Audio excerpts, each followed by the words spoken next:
Pour un enfant, il est naturel de chercher un repère solide, une figure qui l'inspire et le guide. C'est le rôle d'un père. Mais qu'en est-il quand celui-ci faillit à sa mission par ses choix et ses décisions? Vous êtes sur le plateau de Parents d'Ados et je suis avec Berikia qui nous en parle. Notre thème, c'est la vie de mon père m'a détruite. Bienvenue à Parents d'Ados.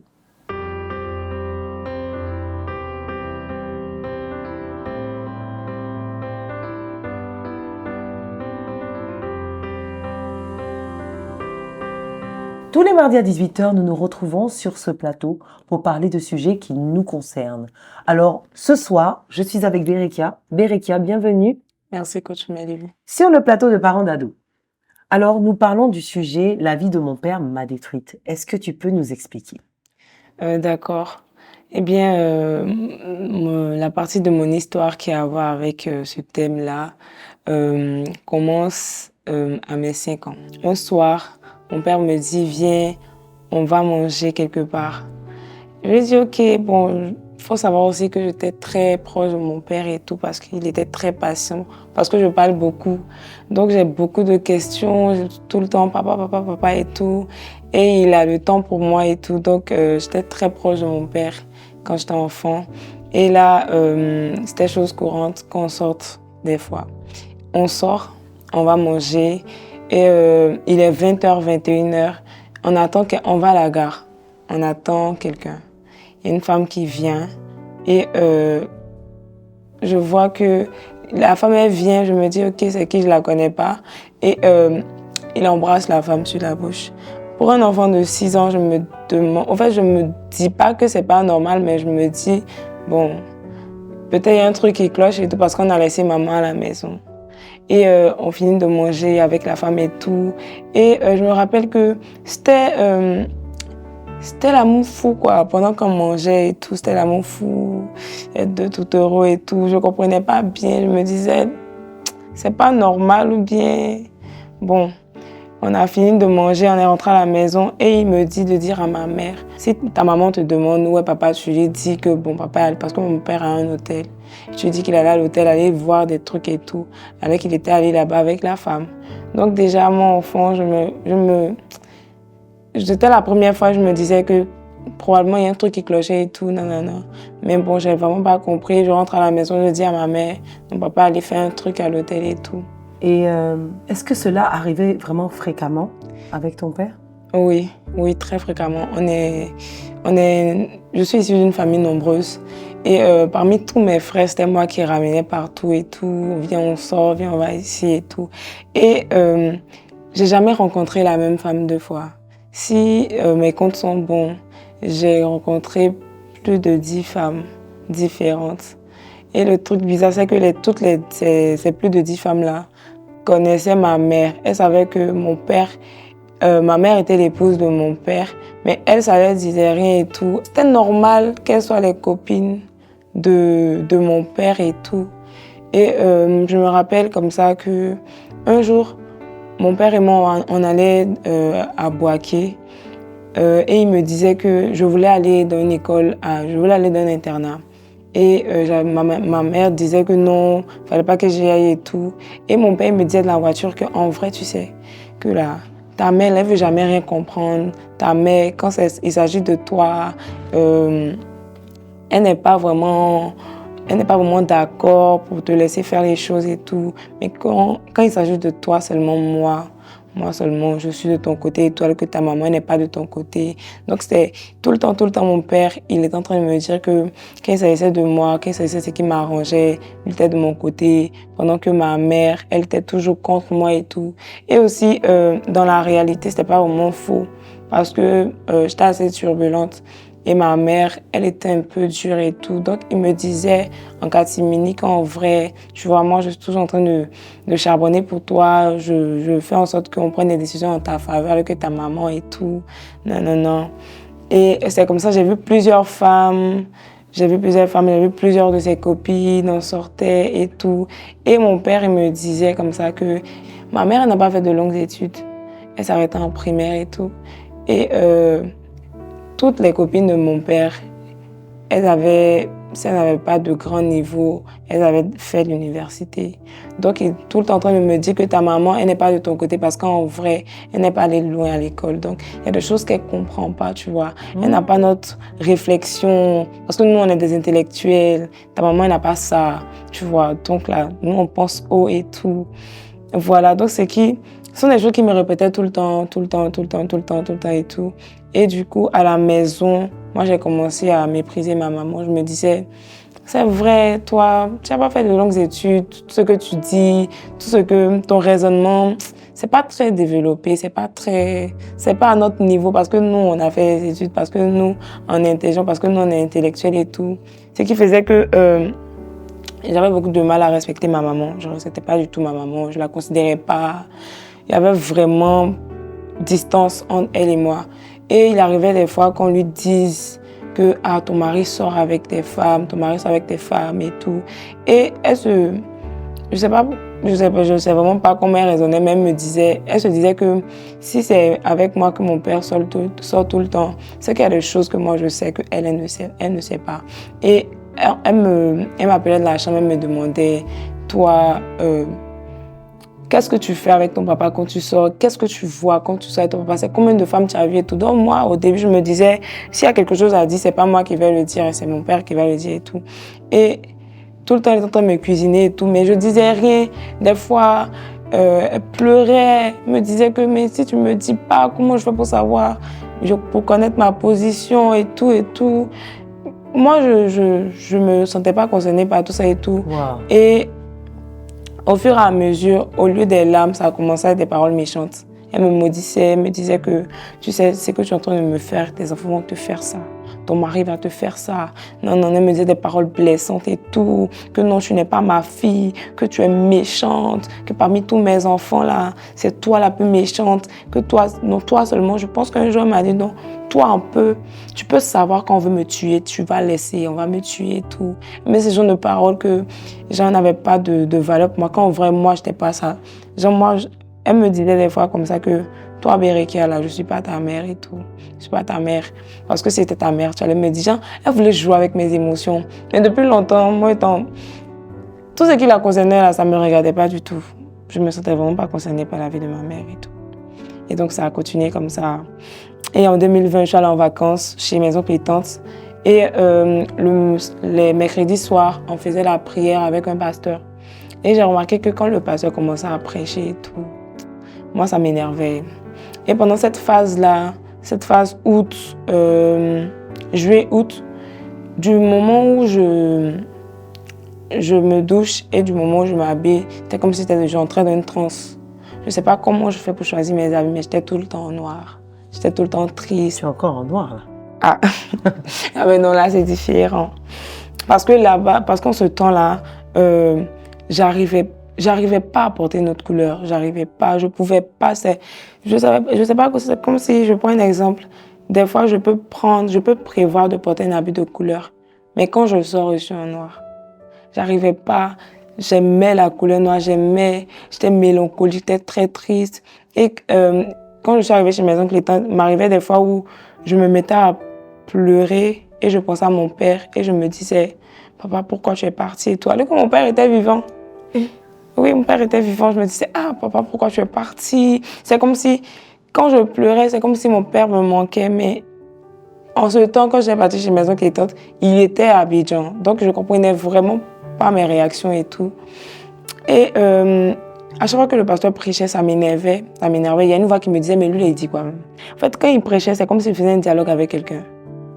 Et des fois, il arrivait que je faisais un dialogue avec plusieurs personnes. Donc, on est là et puis les personnes sont autour de moi. Et on discute. Et on se regarde, on leur dit que, attends, mais il pense que quoi? Il parle de quoi et tout? Parce que le monsieur, il était beaucoup... il avait beaucoup de vitalité, des fois il parlait fort et tout. Donc ça nous énervait, des fois ça me donnait mal à la tête et tout. Et je me suis dit que ça ne devait pas être normal. Donc un jour, je suis allée le voir pour lui dire que je comprends pas pourquoi, mais je m'habille tout le temps en noir. Je suis tout le temps triste, je pleure beaucoup, alors qu'il n'y a vraiment pas de raison. Je pense beaucoup à mon père et tout, je sais pas. Il y a une voix qui me dit, ton père va mourir, ton père va mourir, ton père va mourir, ton père va mourir. Je comprends pas pourquoi. Et c'est vraiment, ça me presse. Il m'a dit, ok, on va prier. Et le mercredi qui a suivi, on est venu, on a parlé. Et il m'a dit, tu sais pourquoi tout ça se passe. Moi, je lui ai dit, mais je suis venue te voir parce que je ne sais pas. Toi, tu me dis que je sais. Il dit que non, quand tu seras décidé à me dire pourquoi là, je suis disponible. Donc moi, je suis retournée bredouille, j'étais là, mais de quoi il parle? Moi, je ne sais pas pourquoi je vais te demander et tout. Et je pense, le samedi qui a suivi, il m'a dit que tu sais, il faut te poser la question, tu sais et tout. Donc moi, ça m'énervait et tout. Et puis, avec les autres voix, on se disait, mais attends, il parle de quoi et tout? Que, oh, lui là, non. Maintenant, le mercredi qui a suivi, c'est-à-dire une semaine après que qu'on ait fait la première réunion, on s'est assis, on a commencé à parler. Et d'un coup, je me suis mise en colère. Et c'était comme si mon moi naturel là, il était rentré à l'intérieur, puis il y avait une autre personne qui parlait à ma place. Et la personne disait que mais mon papa là, la personne a dit mais ce monsieur là, elle disait même pas son nom et tout, que mais il va mourir. Je suis désolée, qu'il ne mérite pas, il est trop méchant. Quand on va le manger. Waouh. Oui, donc on disait, la personne disait, on va le manger, c'est fini. Aïe! Parce que mon père, il faut savoir que c'est un alcoolique. Donc la voix disait qu'il est comme ça, il est comme ci, il est comme ça. Il remplit tous les critères, quoi. Donc lui seulement, son affaire est déjà finie. On va le manger. C'est terminé. Et le monsieur me disait que pourquoi tu penses que tu as le droit de manger le monsieur? Donc il a dit que non, il est trop méchant, qu'il a trop fait de mal à ma mère et tout. Que regardez comment il peut ne pas considérer la femme comme ça. Comment moi un enfant? Parce qu'en ce temps-là, j'avais 17 ans. Voilà, donc je me disais, j'avais 15 ans, pardon. Donc je me disais que comment ça se fait que depuis l'âge de 5 ans, tu continues à faire ça, je sais que c'est pas normal. Tu sais que c'est pas normal, mais tu continues à faire ça et tu as l'audace de dire à tes amis que ça c'est ma secrétaire. Quand je vais dans mes deuxième bureau là, elle dit même pas ça, mais c'est une fierté pour toi. Donc je dis, la voix parlait, disait que non, que c'est pas normal. Comment tu peux faire ça à ta fille et tout? Comment tu peux faire ça à ta femme et tout, que nous on va le manger. Et ça, le pasteur me disait que, mais si vous le mangez, tes études. Donc j'ai dit non, ça c'est pas important. Le plus important, le sujet principal, c'est de le manger. En fait, d'études là, on va voir ça. Donc il disait que, mais toi tu penses que tu es assez juste pour dire que non, que lui il est méchant et tout, et toi-même. Que toi-même tu vas le manger là, tu es mieux que lui, bien qu'est-ce qui va se passer? J'ai dit que non, lui seulement là, c'est le plus méchant. Donc qui est plus méchant que c'est lui qui est le plus méchant. Donc moi là, il n'y a pas de je sais pas important si je suis pas juste et tout, mais lui seulement va le manger et tout. Et on a continué à discuter. Je voulais rien comprendre au début. Arrivé un moment, j'ai commencé à pleurer. Il a commencé à me faire comprendre que c'est pas parce que mon papa a ces défauts là que je suis mieux que lui. Que moi aussi j'ai mes défauts. Que moi aussi je méprise ma maman là même. J'ai mes défauts, que ma maman elle-même, elle a ses défauts, que nous trois dans cette histoire-là, on a tous des défauts. Donc personne n'a le droit de faire du mal à qui que ce soit et tout. Et il m'a dit que je devais pardonner tout. Voilà, il faut savoir aussi que la voix qui parlait et tout, c'était parce que j'étais sorcière. Parce qu'en vrai, dans la famille de ma mère, ma grand-mère adorait l'eau et une rivière et un rocher. Et cette rivière et ce rocher-là ont choisi ma mère comme descendante. Mais dans la descendance, il fallait qu'ils prennent la 4e fille. Et moi, j'étais la 4e fille de ma maman, de ma famille. Et du coup, c'était moi qui étais censée prendre l'héritage matrimonial de sorcellerie. Et donc, je l'ai pris. Mais j'étais pas vraiment dans la vraie vie, j'étais pas consciente. Voilà, mais c'est comme si, voilà quoi, et tout. Et le soir, tu avais des activités Oui, mais je savais pas que c'était, mais vraiment, j'avais vraiment des activités. Mais je savais pas, c'était plus qu'on me poursuivait, c'est plus que je tombais, c'est plus comme dans les rêves, c'est comme si j'étais un souffre-douleur. Okay. Mais quand même, j'étais dedans et tout. Et le monsieur m'a dit, mais toi, quand je te vois, je vois vraiment le pouvoir satanique, il est fort au fait. et tout, que c'est comme si moi j'étais une porte pour qu'on puisse entrer. Et que moi, si je ferme la porte, mon père ne mourra pas. Mais si j'accepte que mon père meure, il va mourir fin août, je vais arrêter de porter du noir et il va mourir. Moi, ça, c'est moi, j'ai dit ça même. Arrivé un moment, c'est la voix qui avait dit ça, que fin août, là même, là, j'arrête, il va mourir et tout. Et le monsieur me disait que c'était parce que j'étais une porte et tout, voilà, qu'il fallait que je pardonne à mon père. Et que je comprenne que il n'est pas parfait, je ne suis pas parfaite, ma mère n'est pas parfaite et tout. Et c'était très, très dur. C'était très dur. Sur le champ, j'ai laissé tomber le projet et tout. Voilà, j'ai laissé tomber et tout. On a prié, il n'y avait plus de lien pour que je puisse être une porte et tout. Et, mais ça a eu beaucoup d'impact après aussi parce que je voyais les hommes comme la race inférieure, vraiment.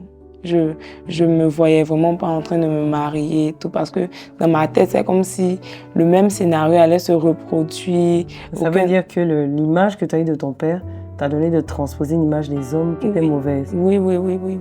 C'était comme je me disais que bon, les hommes là, il n'y a pas son bonbon détente. Donc là, tu vois, le mariage là, c'est mieux, on laisse tomber et tout. Genre vraiment, les hommes étaient vraiment pas, je les voyais comme des êtres sans intérêt, des gens qui n'ont pas vraiment d'intérêt et tout. Et Waouh, et aujourd'hui, voilà. Ton père vit? Oui. Et quelles sont vos relations? Parce qu'aujourd'hui, tu as donné ta vie à Jésus. Oui, j'ai donné ma vie à Jésus en 2020. Waouh. Et ça a changé beaucoup de choses. Beaucoup de choses, vraiment.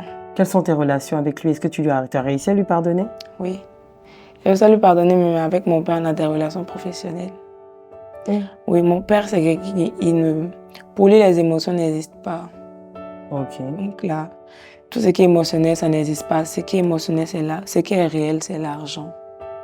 L'argent, la position, l'argent. Son argent, ce qui importe, c'est lui. Sa réputation, son argent. Les émotions, ça n'existe pas. S'il met son argent dans l'école, il faut que tu réussisses.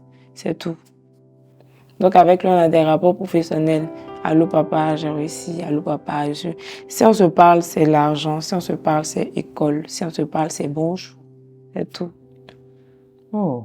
Toi qui étais sa complice de tous les coups. Moi qui étais sa complice, oui. Parce que maintenant, ça m'a pris beaucoup de temps pour comprendre que... Parce qu'avant, je me disais que... Bref, c'est quelqu'un qui est aussi... Il est beaucoup... comment on va dire? Il est beaucoup manipulateur. Donc, si ça verrait comme ça que je disais à ma mère, ah maman, papa fait ça et tout, maman c'est quelqu'un d'impulsif. Elle va dire, oui, ta copine même, elle m'a dit ça et tout là. Mon père, je ne sais pas par quel miracle, mais il peut retenir la situation contre moi. Waouh, il est intelligent. Ah mais non, il est trop intelligent. Il peut retenir la situation contre moi et tout. Donc ce qui fait que j'avais beaucoup de mal. J'avais peur de lui dire, papa, je ne veux plus sortir avec toi. Je ne veux plus voir ces femmes-là. Arrête de m'utiliser, arrête. Quand tu vas faire tes virées, je ne veux plus partir aussi. Ça t'a dégoûté en fait. Ah, vraiment, ça m'a dégoûté. Donc, ce qui fait que quand des fois il arrive à Abidjan, moi je fuis. Hein. Je lui dis non, j'étudie, non, je ne suis pas disponible. Non, je peux pas. Je fuis parce que si je fuis, ce qui a fait que ça a créé, c'était ça le sang de notre relation, le fait qu'il y ait un secret entre lui et moi. Mais maintenant, j'ai compris que je peux pas cautionner ça, je ne peux pas être en présence de ça, je ne peux pas voir ça, c'est pas bon pour moi-même déjà. En tant que femme, tu ne peux pas regarder ton papa en train de tout. Voilà. Donc je fuis. Donc avec eux, on n'a plus d'autres relations encore parce que c'est ça qui nous réunissait. Wow. Wow. Alors on peut voir comment la vie d'un père, donc le reflet que le père nous donne, peut complètement changer notre vision des hommes. Berekia nous en parle, elle nous explique à quel point elle a été dégoûtée des hommes du fait de voir la facilité avec laquelle son père était infidèle. C'est important qu'on ait des repères. Et c'est vrai que les pères qui nous sont donnés sur terre ne sont pas parfaits. Mais nous avons un Père dans le ciel qui est parfait. Notre Père qui est dans les cieux. Nous allons baisser les têtes et nous allons prier parce que de la même façon que Jésus est rentré dans la vie de Berekia et l'a changé, c'est comme ça que j'aimerais que Dieu touche le cœur de tous ceux qui voient leurs parents être des personnes qui les déboussolent. Un père est une boussole. Et quand ce n'est plus un repère, il déboussole. Moi, j'aurais bien voulu connaître l'histoire de ton père, Vraiment. voir, tu as expliqué qu'il buvait beaucoup. Je pense que c'est quelqu'un qui a vécu beaucoup de choses Oui, qu'on ne connaît pas. Il y a une partie de son histoire oui, qu'on ne connaît pas. que personne ne connaît. Voilà. Parce qu'il qu'on n'a ne pas connaît- expliqué à sa femme aussi. Voilà. C'est souvent des personnes qui souffrent, mais c'est comme une souffrance qui se transmet. Un père qui souffre et pour sortir de la souffrance, va avec plusieurs femmes, va avec de l'alcool. Coach, si je peux acheter un truc, il nous avait expliqué, parce que quelqu'un il se livre vraiment pas. Et des fois, quand il se livre, tellement il se donne un genre. Si tu n'as pas eu le temps de l'analyser, tu ne peux pas savoir que là, c'est son cœur qui parle. Et je nous expliquais que, parce que mon père il a la retraite maintenant, et il était officier de police. Et il me disait racontait comme ça que un jour pendant son service, il était sur la route et à 10 heures, on l'a appelé pour lui dire que son père était décédé. Et il était très très proche de son père. Et quand on lui a dit que son père était décédé, il a dit d'accord. Il a fait toute sa journée de travail. Et c'est à la fin de la journée qu'il a dit à son supérieur, mon père est décédé et tout. Mais il n'a pas pleuré, ça l'a vraiment choqué, mais il a tout contenu. C'est quelqu'un qui prend tout, il contient, il prend tout, il fait entrer, il prend tout, il fait entrer. Il se dit que manifester ce qui ne va pas et tout, dire que ça ne va pas, dire que ça ne va pas, c'est une perte de temps. C'est de la faiblesse aussi. Waouh! Voilà des éléments qui prouvent que toute la souffrance contenue là, c'est des choses qui nous enveniment. C'est des choses qui nous empoisonnent et qui font de nous des personnes qui ne sont pas à l'image de Dieu. Nous allons baisser les têtes et nous allons prier. Seigneur Jésus, lorsque tu viens et que tu interviens dans notre maison, dans nos familles, tu nous donnes de devenir la lumière. Seigneur, je veux te prier pour toutes ces maisons où nous avons des pères qui s'éloignent, des pères qui vivent dans la débauche, des pères qui n'ont pas de notion de ce qui est juste de faire, qui n'ont pas la conscience qu'ils sont un repère pour leur famille. Je prie, Seigneur Jésus, que tu touches ces pères, que tu touches ces hommes. Je prie que dans cette famille, tu puisses guérir le cœur des enfants, que tu puisses opérer. Seigneur, par notre voix, je veux te prier pour les mamans qui subissent souvent, les mamans qui sont souvent méprisées, les mamans qui sont souvent dans des maisons où elles savent qu'elles sont des femmes qui ne sont pas respectées. Je prie au Seigneur que tu restaures. Je prie, Seigneur, que tu guérisses. Je prie, Seigneur, que tu agisses. Merci parce que tu le fais maintenant. Tu as agi dans la vie de Berekia, tu l'as libéré de la sorcellerie, Seigneur Jésus, qui avait commencé par quelque chose qui paraît simple, juste un mauvais modèle. Seigneur, opère et agis encore puissamment. Au nom de Jésus. Amen. Amen. Amen. Alors, si cette histoire t'a parlé, si toi aussi tu vis une situation qui est compliquée, tu peux nous écrire ou nous laisser un commentaire. Nous nous retrouvons tous les mardis à 18h. Nous te disons à bientôt pour le prochain numéro.